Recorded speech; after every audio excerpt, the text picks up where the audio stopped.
Hello and welcome back to the channel. This is the first video in a three-part series where I go over my triathlon journey so far and cover the races that I did in 2021. So in this video, I'm going to be covering the Croyde Ocean Triathlon, which was the first triathlon I've ever done and took place on the 4th of July in 2021. Now make sure you stick around to the end because I'm going to be giving you some of my top tips that I picked up from the race if you're planning on doing the race in the future. Also make sure you're subscribed to the channel so you can see the other races that I did last year. So as I've mentioned, Croyde was my first ever triathlon, and I definitely didn't pick an easy one to begin with, as Croyde is actually considered to be one of the most challenging courses in the Olympic distance calendar. The race starts with a 1.5 kilometre ocean swim with a relatively long run back up the beach to T1. The bike course is 38 kilometres long and is quite hilly and takes place on narrow country lanes, so you really have to have your wits about you. And finishing off with the run, it's actually a little bit longer than a standard Olympic distance. It's 12k,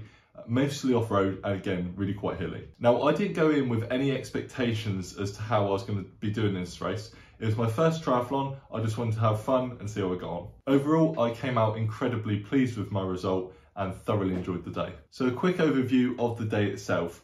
Thankfully, we're very local in that we only live maybe 15 to 20 minutes away, and so there wasn't a silly o'clock start like there is with a lot of other races. Although we didn't have far to travel, I made sure to arrive in plenty of time to get everything set up.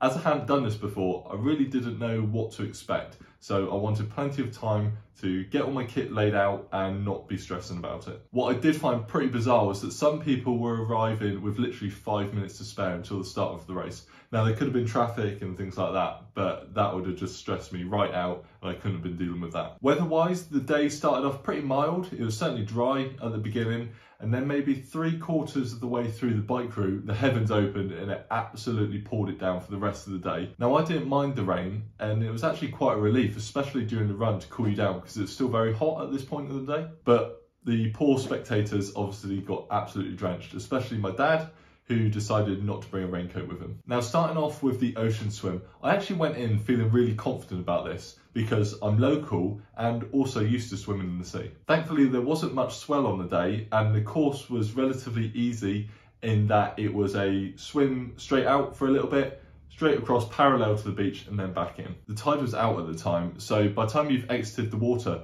there's still a relatively long run up the beach to the bottom of the slipway, and then the slipway itself was pretty steep, so you had to run up there back to T1. Now, something the organisers did a bit differently for this race was not counting the times spent in transition towards the overall result. I think this was done because of the COVID restrictions at the time, and it allowed people a bit more flexibility in terms of not having to rush and everyone being congregated in the transition area at the same time. But I didn't want to treat the transition any differently to any other race, especially as I had a few others later in the year that the transition times would count towards the overall result. So other than needing to go to the toilet quickly and get my cycling shoes on, there wasn't actually much to say about the transition one. It was pretty uneventful. Now moving on to the bike course, which I felt went pretty well for me actually. Being a larger guy at 6'5" and 100 kilos, hills on the bike aren't exactly my forte, so considering it as a hilly route, I was really pleased with my performance. The route is very narrow in places, and being an out and back course, you have to be really careful,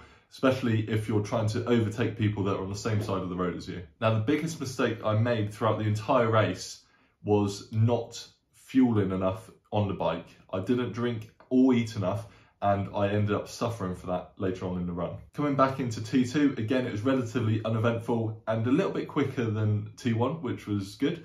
I had to just change my shoes over, put my running pack on, and I was away. Now, on the run, I'm really glad I wore my trail shoes. I actually did a recce of the run course a few weeks prior to the event, and I'm really glad I did because it allowed me to see how unstable and muddy the ground was in places. The monster hill seemed to come towards the start of the run, and it was one of those where you're probably quicker to try and like power walk up them rather than try and run.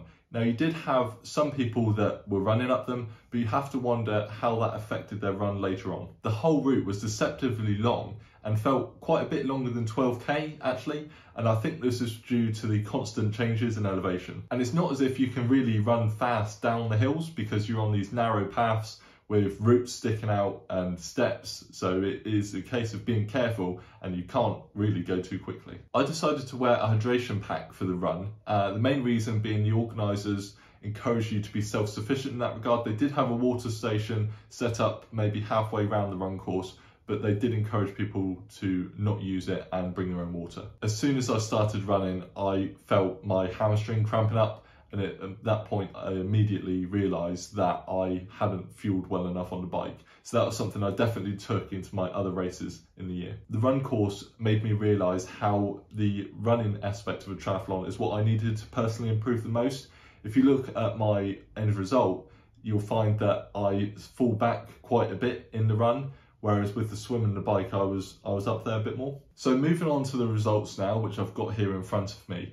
The age groups worked a little bit differently than you probably used to. So I was in the male under 40 age group. So the end result was I was 63rd out of 456 overall, 30 out of 147 in my age group, and 57th out of 332 in my gender. And I finished with an overall time of 2 hours, 54 minutes and 1 second. As soon as I finished, I'd realised I'd been bitten by the triathlon bug, and I was absolutely over the moon with that performance. Not only was I really pleased, I was actually really quite surprised. I didn't expect to do that well for my first triathlon. So now just a few tips on the race itself. Number one, follow the organiser's advice and take your wetsuit off at the bottom of the slipway. A lot of people ignored this and then found their wetsuits particularly hard to get off at the top by the bikes, and that's because they'd already started to dry at this point. I took mine off at the bottom of the slipway, and not only was running up there a lot easier, but I didn't have to spend as much time around the bike itself. Secondly, although there wasn't that many, some people decided to bring a TT bike. I think this was because they weren't local and didn't appreciate the terrain in the bike course. I haven't ridden a TT bike before, so I can't comment on that, but from what I've experienced, a road bike definitely seems to be more suitable for the route. I wore trail shoes, and probably it would be a good idea for you to as well. It wouldn't be so bad if the ground was hard and it wasn't wet, but in my case, when the weather was really quite bad on the run, trail shoes were a godsend. The fourth tip is to run further down the beach on the wet sand. So yeah, on the run course, you do cover part of a beach. A lot of people were staying towards the top of the beach where the sand was softer because it was a more direct route. Whereas if you just detour off a little bit and head down the beach, the sand's wet through the tide going out, and it makes it a lot easier to run on. The final tip is to pace yourself. The run course is particularly challenging with the monster hills at the beginning, so take that into account when you come up with your pacing strategy. The next race recap video will cover another Olympic distance triathlon, but on a very different route and one that is much more suited to me and my body shape. Thank you so much for watching. You can click on the screen here to watch my previous video where I cover my recovery process for my broken foot. Make sure you hit the subscribe button if you haven't already, and I'll see you next time.